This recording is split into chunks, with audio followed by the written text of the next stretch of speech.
नमस्कार, जनता टीवी देख रहे हैं आप। आपके साथ मैं हूं अंजलि भंडारी और रुक करेंगे इस बीच आ रही एक बड़ी खबर की और बड़ी जानकारी आ रही है, उसका रुक यहां पर कर लेते हैं। बड़ी खबर आपको बता दें, उत्तराखंड में 147 पाकिस्तानियों को मिली नागरिकता। ये बड़ी खबर से अफगानी भी बने भारतीय, ये बड़ी खबर आ रही है। इसमें से सबसे ज्यादा लोग देहरादून में रह रहे। बड़ी खबर, कानूनी प्रक्रियाएं पूरी करने के बाद प्रमाण पत्र जो है वो सौंपे जाएंगे। उत्तराखंड में अभी तक 153 लोगों को नागरिकता जो है वो दी गई है। शरणार्थियों के लिए वरदान साबित हुआ सीएए। मुख्यमंत्री ने इस बात का जिक्र किया है। उत्तराखंड में 147 पाकिस्तानियों को नागरिकता मिली है।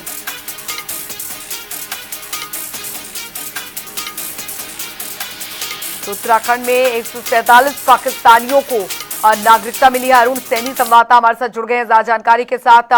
अरुण, सीएए वरदान साबित हुआ है इन लोगों के लिए। मुख्यमंत्री ने भी इस बात का जिक्र किया है। उत्तराखंड में 147 पाकिस्तानियों को आखिरकार नागरिकता मिल गई सीएए के मुताबिक।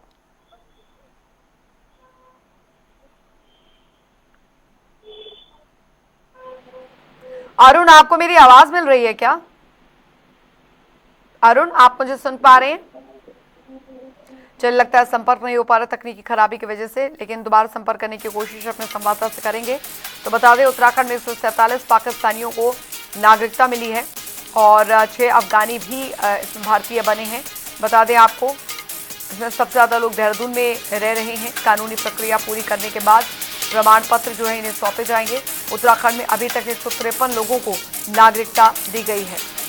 अरुण सैनी एक बार फिर हमारे साथ जुड़ गए हैं ज्यादा जानकारी के साथ। अरुण, आपको मेरी आवाज मिल पा रही है क्या? जी बिल्कुल। अरुण, उत्तराखंड में 147 पाकिस्तानियों और उनमें से कुछ अफगानी हैं, 6 अफगानी हैं, उन्हें भारतीय नागरिकता मिली है। काफी मददगार सीएए ऐसे लोगों के लिए साबित हुआ है। जी बिल्कुल। देखिए, अब जो सीएए है, नागरिकता संशोधन कानून है, उसके तहत उत्तराखंड में पाकिस्तान और अफगानिस्तान से आए 159 हिंदू शरणार्थियों को भारत की नागरिकता जो है वो मिलने जा रही है। और इनमें से अधिकांश लोग जो है वो पाकिस्तान के हैं। करीब 153 लोग पाकिस्तान के सिंध और बलूचिस्तान से आए लोग हैं, जो देहरादून, हरिद्वार और उधम सिंह नगर में वर्षों से जो है वो बसे हुए हैं। और यह प्रक्रिया जो है 2014 से पहले आए लोगों के लिए है। तो ऐसे में जो लाभार्थी हैं, जिसमें कि 153 के लगभग पाकिस्तानी हैं और 6 अफगानी हिंदू शरणार्थी हैं, कुछ सिख भी शामिल है, जो नागरिकता जो है इसमें अब प्राप्त करेंगे। तो एक तरीके से द्वारा ये भी कहा जा रहा है कि गृह मंत्री अमित शाह 7 मार्च को जब यहाँ पर आएंगे और हरिद्वार आएंगे, तो उस वक्त जो है उन लोग को सम्मानित भी जो है वो किया जा सकता है। इस तरीके की भी तमाम चर्चाएं हैं, लेकिन इससे जो है वो लाभ उन्हें मिला है। और जो यहाँ से वर्षों से जो हिंदू शरणार्थी जो रह रहे हैं, वो पाकिस्तान, अफगानिस्तान के और उन्हें नागरिकता जो है मिलने जा रही है। तो इसको लेकर अब किस तरीके के रिएक्शन आते हैं प्रदेश में, किस तरीके के रिएक्शन पॉलिटिकल पार्टियों के पक्ष विपक्ष के आते हैं, वो तमाम चीजें भी देखने वाली है। फिलहाल अभी पूरी जो कानूनी प्रक्रिया है, तमाम जो डॉक्यूमेंटेशंस हैं, वो कब तक पूरी कर ली जाएंगी और क्या आगे भी ये प्रक्रिया अभी जारी रहेगी? जी बिल्कुल। देखिए, जो तमाम डॉक्यूमेंटेशन है उस पर काम चल रहा है और वो लगभग जो है वो पूरी हो चुकी है। और अब उन्हें नागरिकता जो है वो दी जाएगी। उसके बाद जब 7 मार्च को क्योंकि गृह मंत्री अमित शाह का भी यहाँ पर दौरा है, जो जिस तरह की चर्चा चल रही है कि उन्हें सम्मानित भी किया जा सकता है, तो उससे पहले ही जो है उन्हें नागरिकता जो है वो मिल जाएगी। और सभी प्रक्रिया जो है लगभग वो पूरी हो चुकी है। अब कुछ ही समय में जो है उन्हें नागरिकता जो है पूर्ण रूप से मिलने जा रही है। चलिए, आप इस खबर पर नजर बना रखिए, हम आपसे आगे भी अपडेट लेते रहेंगे। बहुत बहुत शुक्रिया अरुण सैनी इस तमाम जानकारी के लिए। रुक करेंगे अगली बड़ी खबर के और बड़ी जानकारी इस बीच आ रही है, वो आपको बता दें। बड़ी खबर, कुंभ मेला 2027 की तैयारियों को बड़ी सौगात। बता दें, केंद्र सरकार ने जारी किए 500 करोड़ रुपए। 500 करोड़ रुपए हरिद्वार में जनवरी से अप्रैल 2027 तक होगा कुंभ। और जानकारी, 500 करोड़ की राशि से विकास कार्यों को काफी रफ्तार मिलेगी। कुंभ मेला 2027 की तैयारियों को केंद्र की तरफ से बड़ी सौगात मिली है। केंद्र सरकार ने जारी किए 500 करोड़ रुपए। हरिद्वार में जनवरी से अप्रैल 2027 तक कुंभ होगा। और जानकारी आपको दे दें कि 500 करोड़ की राशि से विकास कार्यों को काफी तेजी जो है वो मिलेगी।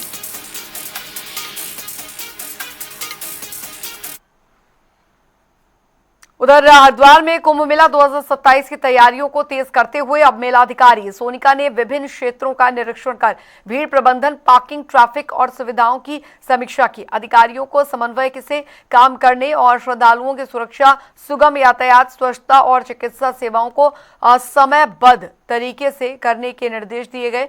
रिंग रोड और एनएच परियोजनाओं को ध्यान में रखकर ट्रैफिक प्लान में संशोधन किया जाएगा।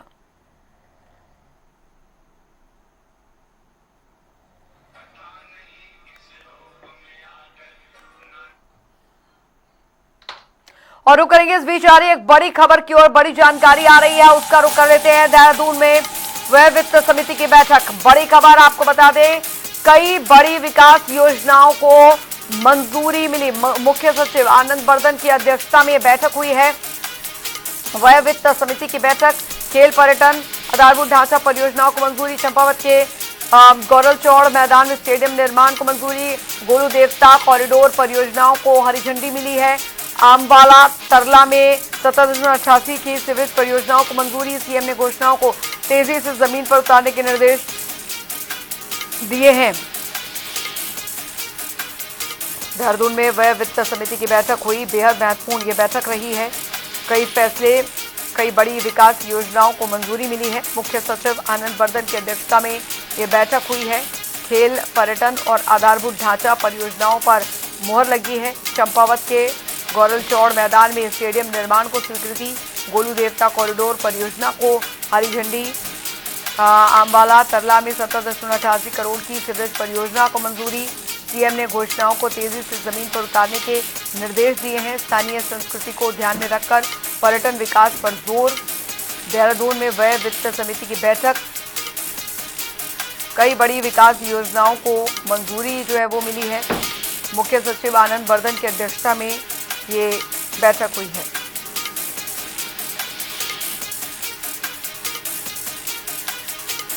अरुण सैनी संवाददाता हमारे साथ इस बीच जुड़ गए हैं ज्यादा जानकारी के साथ। अरुण, व्यय वित्त समिति की बैठक हुई, क्या कुछ महत्वपूर्ण रहा? जी बिल्कुल, देहरादून में व्यय संपत्ति समिति की वित्त समिति की बैठक जो है वो हुई है और जिसमें राज्य की कई बड़ी विकास योजनाओं को मंजूरी जो है वो मिली है। और मुख्य सचिव आनंद वर्धन की अध्यक्षता में खेल पर्यटन और आधारभूत जो ढांचे की जो परियोजनाएं हैं उन पर मुहर भी लगी है। और इसी के साथ ही देहरादून के आमवाला सरला क्षेत्र में करीब 17.88 करोड़ की सीवरेज परियोजना को मंजूरी मिली है। तो वहीं इसके साथ ही केंद्रीय कारागार सितारगंज के विस्तार के लिए 38 करोड़ से अधिक की धनराशि स्वीकृत की है। और इसी के साथ ही हल्द्वानी में के गोलापार में जो खेल विश्वविद्यालय के जो भवन के लिए 100 बेड के छात्रावास निर्माण को भी हरी झंडी मिली है। इसी के साथ ही जो मुख्यमंत्री की घोषणाएं हैं, जो मुख्यमंत्री के द्वारा घोषणाएं की जाती हैं अलग अलग क्षेत्रों में जहां पर मुख्यमंत्री पहुंचते हैं, उन घोषणाओं को तेजी से जमीन पर उतारने के निर्देश भी मुख्य सचिव ने दिए हैं। और इसी के साथ ही स्थानीय संस्कृति को ध्यान में रखकर पर्यटन जो विकास पर भी जोर देने की बात इस बैठक में हुई है। तो यानी कि जो भी योजनाएं परियोजनाएं चल रही हैं उन्हें जल्द से जल्द धरातल पर उतारा जाए, उनके कार्यों में तेजी लाई जाए, इसके निर्देश भी दिए गए।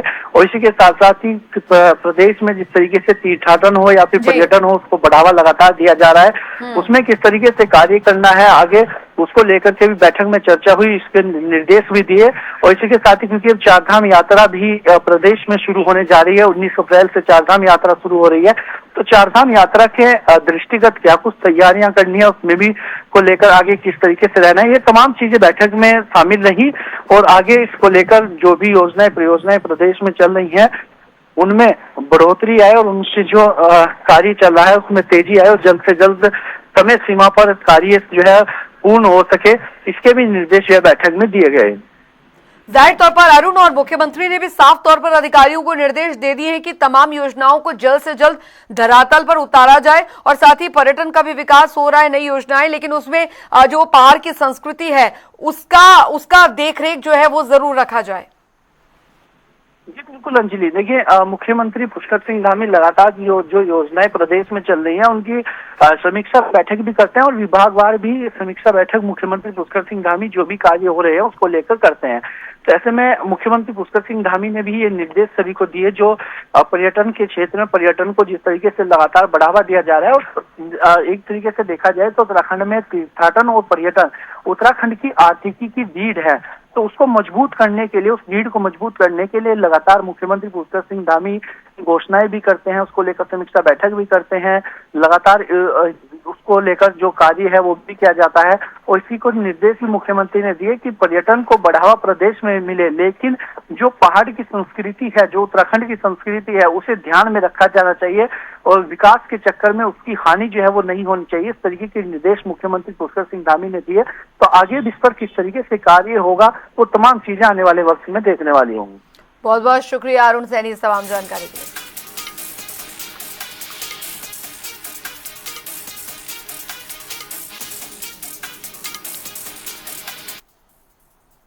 एक और बड़ी खबर, मुख्य सचिव आनंद बर्धन ने सचिव समिति की बैठक ली। बैठक में विकास कार्यों की समीक्षा की। भराड़ीसैंण में विधानसभा सत्र की तैयारियां पूरी करने के निर्देश दिए गए हैं। विधानसभा परिसर में सुरक्षा और व्यवस्थाओं पर विशेष जोर जो है वो सरकारी कार्यालयों में अनुशासनहीनता पर सख्त कार्रवाई के निर्देश दिए हैं। ऑफिस व्यवस्था को और प्रभावी बनाने पर जोर। जिलाधिकारियों को विकास कार्यों में पारदर्शिता बरतने के निर्देश दिए गए हैं। ग्रामीण विकास और कृषि नवाचार पर प्रेजेंटेशन की सराहना की। ये इस वक्त की बड़ी खबर। जीआईएस आधारित गवर्नेंस मॉडल को आगे बढ़ाने की बात भी कही गई है। साथ ही आपको बता दें मुख्य सचिव ने अधिकारियों को समयबद्ध अपनाने की बात कही है। मुख्य सचिव आनंद बर्धन ने सचिव समिति की बैठक ली है। उधर उत्तराखंड विधानसभा का बजट सत्र 9 से 13 मार्च तक गैरसैंण में प्रस्तावित है और लेकिन इसकी अवधि को लेकर कांग्रेस ने सवाल खड़े किए हैं। कांग्रेस प्रदेश अध्यक्ष गणेश गोदियाल ने कहा है कि 5 दिन का सत्र तर्कसंगत नहीं है और बजट सत्र कम से कम 1 महीने का होना चाहिए ताकि सभी विधायक अपने क्षेत्रों की समस्याएं सदन में उठा सकें। सत्र कोई भी हो वो 1 महीने से कम का तो होना ही नहीं चाहिए। 70 विधायक हैं, एक विधायक के 10-10 प्रश्न होते हैं, उनको उनके प्रश्नों का जवाब मिलना चाहिए। सब क्षेत्र की समस्याएं होती हैं, सबको समस्याएं उठानी होती हैं, तो कम से कम 1 महीने का सत्र होना चाहिए। सरकार को गैरसैंण में ही करें पर कम से कम 1 महीने का सत्र आहूत करें। सिर्फ फर्ज की इतिश्री करने के लिए गैरसैंण में सत्र आयोजित करना और फिर आनंद फानंद में उसको समेटना, ये हमारे प्रदेश के मतदाताओं की भी तौहीन है। सर 9 को शुरू हो रहा है और 13 को खत्म। उधर आपको बता दें कि उत्तराखंड विधानसभा का बजट सत्र 9 से 13 मार्च तक ग्रीष्मकालीन गैरसैंण स्थित विधानसभा भवन में आयोजित होगा। 5 दिवसीय इस सत्र में 11 मार्च को वित्त वर्ष 2026-27 का बजट पेश किया जाएगा। बता दें आपको कि बजट सत्र की अवधि को लेकर कांग्रेस बीजेपी पर हमलावर है और सत्र की अवधि बढ़ाने की मांग कर रही है। इस पर बीजेपी प्रदेश अध्यक्ष महेंद्र भट्ट ने कहा कि यदि सरकार का कामकाज बढ़ेगा तो सत्र की अवधि भी बढ़ाई जा सकती है। मंत्रिमंडल समिति तय करती है, अगर सरकार का कार्य बढ़ेगा तो आगे बढ़ सकता। मुझे आश्चर्य इस बात का होता है कि सरकार चीजें तिथि तय करती है लेकिन फिर कार्य मंत्रणा बैठती, कार्य मंत्रणा में चीजें तय होती है। इसलिए कार्य मंत्रणा में कांग्रेस सभी दलों के लोग होते हैं, इसलिए कितने दिन का सत्र है, सरकारी काम जितना होता है उतने दिन सत्र होता है, तो सत्र को अगर आवश्यकता पड़ेगी तो बढ़ाया भी जाएगा। आगे बढ़ेंगे। इस बीच एक बड़ी खबर, बड़ी जानकारी आ रही है, उसका रुख यहाँ पर कर लेते हैं। बड़ी खबर आपको बता दें, दून पुलिस ने चलाया अभियान। दून पुलिस द्वारा अभियान चलाया गया। सार्वजनिक जगह शराब पीने वालों पर यह कार्रवाई जो है वो अमल में लाई जाएगी। इस वक्त की बड़ी खबर आपको बता दें, 22 लोग पुलिस वाहन में बैठाकर थाने लाए गए हैं। पुलिस अरेस्ट के तहत चालान काटा गया, जुर्माना वसूला गया है। दोबारा पकड़े जाने पर सख्त कार्रवाई की चेतावनी जो है वो दी गई है।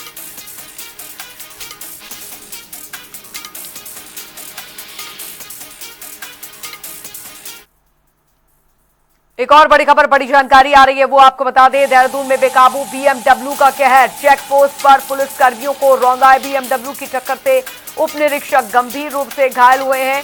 बैरियर तोड़ते हुए 2 अधिकारियों को टक्कर मारी है बीएमडब्ल्यू ने।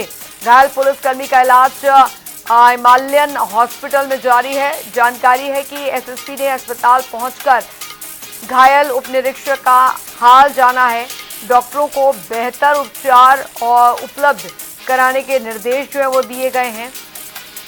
ये बड़ी खबर आपको बता दें, परिजनों से मुलाकात की है और सहायता भरोसा दिया हर संभव सहायता का। लाल टप्पड़ चौकी के पास चेकिंग के दौरान ये हादसा हुआ है।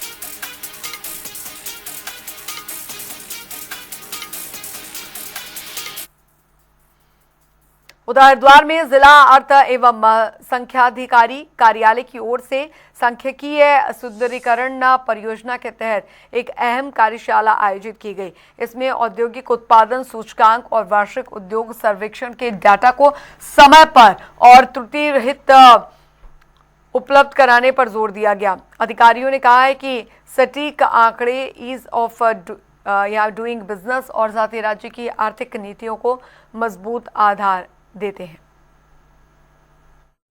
एनुअल सर्वे करते हैं शाहडोर में। आईपी जो ये इंडस्ट्री का इंडेक्स तैयार करता है, उससे जो आपकी इंडस्ट्री जो सेक्टर है उसकी पूरी तस्वीर उससे निकलती है। और जो पूरा आपका जो स्टेट इनकम का जो सेकेंडरी सेक्टर वो उसका जो निकालते हैं, उसमें जो स्टूडेंट हम करते हैं वो कहली कि इन्हीं एसआई आईपी के डाटा पे ही पेश होता है। तो उसकी डाटा क्वालिटी कैसी हो, डाटा क्वालिटी सही हो, उसका टाइमली आए, तो वो उसके हमने वर्कशॉप डिस्कस बैठक की है। वहीं उधर उधम सिंह नगर में दरअसल एडीएम पंकज उपाध्याय ने खटीमा तहसील कार्यालय का औचक निरीक्षण कर विभिन्न कक्षों, रिकॉर्ड रूम और ई डिस्ट्रिक्ट कक्ष और सार्वजनिक सुविधाओं का जायजा लिया। उन्होंने कर्मियों को जल्द सुधारने और साथ ही डिजिटल मशीन को ठीक कर अभिलेखों की संख्या और साथ ही पारदर्शिता सुनिश्चित करने के निर्देश दिए। निरीक्षण के दौरान संबंधित अधिकारी भी मौजूद रहे। सर, आज जो जिलाधिकारी कार्यालय खटीमा और तहसील खटीमा का मेरा निरीक्षण किया जाना था। अभी मैंने सामान्य निरीक्षण किया है, अभी अभिलेखों का निरीक्षण करना बाकी है। सामान्य निरीक्षण में यह तथ्य स्पष्ट है कि बिल्डिंग में कुछ काफ़ी मरम्मत करने का काम कराने की आवश्यकता है। कुछ जो हमारे इलेक्ट्रॉनिक उपकरण उसमें भी मरम्मत कराने की आवश्यकता है। और एसडीएम साहब ने मुझे बताया कि इसमें बजट सेंक्शन हो चुका है और अभी जल्द ही इसमें कार्य प्रारंभ हो जाएगा। निश्चित तौर पर कार्यालय का जो बिल्डिंग है वो सही होनी चाहिए, सही हालत होनी चाहिए। इससे अभिलेखों का रखरखाव अच्छी तरीके से होता है और कार्मिकों को सही तरीके से बैठकर कार्य करने में आसानी होती है। दूसरा, अभी मेरे द्वारा अभिलेखों का निरीक्षण किया जाना है और इसी दौरान जो सामान्य निरीक्षण के दौरान तथ्य संज्ञान में आए हैं उसके हिसाब से मैंने देखा है कि हमारा जो अभिलेखागार है स्मार्ट अभिलेखागार है, लेकिन उसका जो टेक्निकल की है वो अभी खराब पाई गई है। तो हमें एसडीएम साहब ने बताया कि इसका पत्राचार संबंधित जो एजेंसी उसके कर लिया गया है। वहीं इधर देहरादून के रायपुर स्थित प्राथमिक शिक्षा परिषद निर्देशालय में एक स्कूल की मान्यता और नाम परिवर्तन से जुड़ी फाइल को लेकर मारपीट और तोड़फोड़ का वीडियो सोशल मीडिया पर वायरल है। घटना के बाद से ही शिक्षकों में आक्रोश है। वहीं विपक्ष बीजेपी पर हमलावर है। इस पूरे मामले में बीजेपी विधायक विनोद चमोली ने घटना को अप्रत्याशित बताया और वहीं उन्होंने शांति बनाए रखने और आपसी समन्वय की अपील भी की। देखिए, अप्रत्याशित घटना है, चाहे निदेशालय के कर्मियों के लिए हो, चाहे माननीय विधायक और उनके सहयोगी जो वहाँ पर मौजूद थे उनके लिए रहा हो। मैं नहीं समझता कि कोई पूर्व नियोजित ऐसा कोई घटनाक्रम वहाँ पर हुआ है कि कहीं शिक्षा निदेशालय के लोग पहले से कोई तैयार थे या यहाँ से जो लोग गए थे वो कोई झगड़ा करने के लिए गए थे। लेकिन अप्रत्याशित एक घटना घट गई, आपस में वाद विवाद हो गया।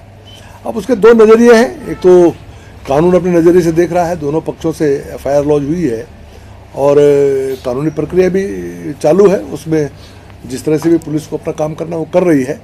साथ ही जो हमारे कर्मचारी शिक्षक संगठन हैं वो भी काफ़ी आक्रामक हैं। तो मेरा ये कहना है कि एक बार बातचीत करके, क्योंकि अब एकदम से जो जनप्रतिनिधि हैं उनको भी कहीं ना कहीं एक समन्वय बिठाना पड़ता है और हमारा वो शिक्षा निदेशालय, वहाँ पर बहुत सारे लोगों के काम होते हैं जिनका समन्वय होना भी जनप्रतिनिधियों का और विभागों का बहुत आवश्यक है।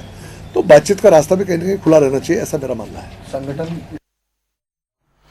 उधर आपको बता दें, जनपद की कानून व्यवस्था और साथ ही यमुनोत्री यात्रा तैयारियों को लेकर पुलिस अधीक्षक कमलेश उपाध्याय ने कोतवाली बडकोट का निरीक्षण किया। अभिलेख का मालखाना और साथ ही हवालात, सीसीटीवी और लंबित मामलों की समीक्षा के बाद जनसंवाद में उन्होंने जनप्रतिनिधियों और साथ ही व्यापारियों से संवाद किया। बैठक में यमुनोत्री यात्रा को सुगम बनाने, नशे पर सख्ती और बाहर श्रमिकों के सत्यापन पर जोर दिया गया।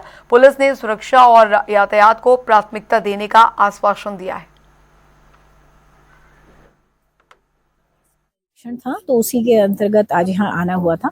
तो उसमें सभी यहाँ पे जितने भी हमारे डॉक्यूमेंट्स हैं थाने के और थाने की बिल्डिंग वगैरह और जो हमारे आर्म्स हैं और इन सब चीज़ों का निरीक्षण किया गया। पेंडिंग विवेचना के संबंध में भी वार्तालाप किया गया। कर्मचारियों की समस्याएं भी सुनी गई और जो भी रूटीन का में रहता है इसमें वो सारी कार्रवाई की गई और संतोषजनक था। यहाँ पे कुछ निर्देश दिए गए हैं, जैसे कि आप जान ही रहे हैं ड्रग्स के पर निर्देश दिया गया ड्रग्स कंट्रोल करने के लिए और साथ में विवेचनाएं जो हमारी पेंडिंग चल रही हैं उनके निस्तारण के लिए और NBW और इनके भी समन्स की तामीली पे भी इनको आवश्यक।